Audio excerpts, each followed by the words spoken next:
হরে কৃষ্ণ। আজকে হচ্ছে আমার পতিদেব অর্থাৎ লক্ষণ দেবের কৃষ্ণ ভাবনাময় শুভ জন্মদিন। তা আপনারা সবাই হচ্ছে তার জন্য প্রার্থনা করবেন। সে যদিও আমাকে অনেক সুন্দর করে সারপ্রাইজ দিয়েছে, কিন্তু আমি ওইভাবে পারিনি, কারণ আজকে যেহেতু একাদশী তাই আলাদা করে কিছুই করা সম্ভব হয়নি। এখানে আমি একাদশীর পায়েস রান্না করেছি, হালুয়া রান্না করেছি, সাথে হচ্ছে আমি নৃসিংহদেবকে কিছু ফল অর্পণ করেছিলাম, মন্দিরে ভোগ দিয়েছিলাম, তো সেই ভোগের ফলগুলো রেখেছি। আজকে হচ্ছে এটাই আয়োজন। মানে আমার মনে হয় ইতিহাসে এই প্রথম যে কেক নেই, তারপরে হচ্ছে কোনো কিছু অন্য কিছু নেই, শুধুমাত্র এরকম একাদশীর খাবার দিয়ে তার আজকে জন্মদিন পালন করছি।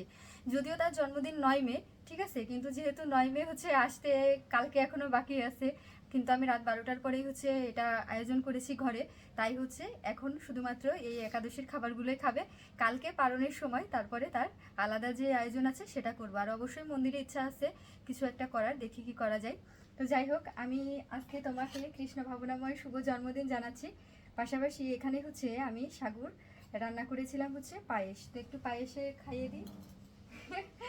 আর রান্না করেছিলাম হচ্ছে একটু হালুয়া, ঠিক আছে, তো একটু হালুয়াও খাইয়ে দিচ্ছি। আর এখানে হচ্ছে আমি প্রদীপ রেখেছিলাম, তো প্রদীপের একটু আঁচ দিয়ে দিলাম। সত্যি কথা বলতে তার সাথে আমি যেন পৃথিবীর সমস্ত তীর্থস্থানে যেতে পারি এবং দেখাতে পারি ভগবানকে যে ভগবানের দেওয়া প্রিয় উপহার পেয়ে আমি ঠিক কতটা খুশি, এবং বলতে হয় এটা আমার জীবনের শ্রেষ্ঠ উপহার।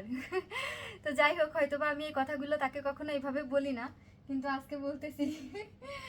আমি তার জন্য কিছু ফুল নিয়ে এসেছি, কিন্তু এমন কিছু ফুল নিয়ে এসেছি যেই ফুল হয়তোবা কেউ কারো জন্মদিনে দেয় না। আমার মনে হয় না কেউ কখনো এই ফুল কাউকে দেয় জন্মদিনে, কিন্তু আমি দিব, কারণ এটা হচ্ছে আমার সবচেয়ে প্রিয় ফুল। আর আমি জানি ভগবানেরও এটা খুব প্রিয় ফুল, তো এই জন্য আমি আজকে তাকে পদ্ম ফুল দিচ্ছি। আমি তোমাকে অনেক ভালোবাসি। ধন্যবাদ।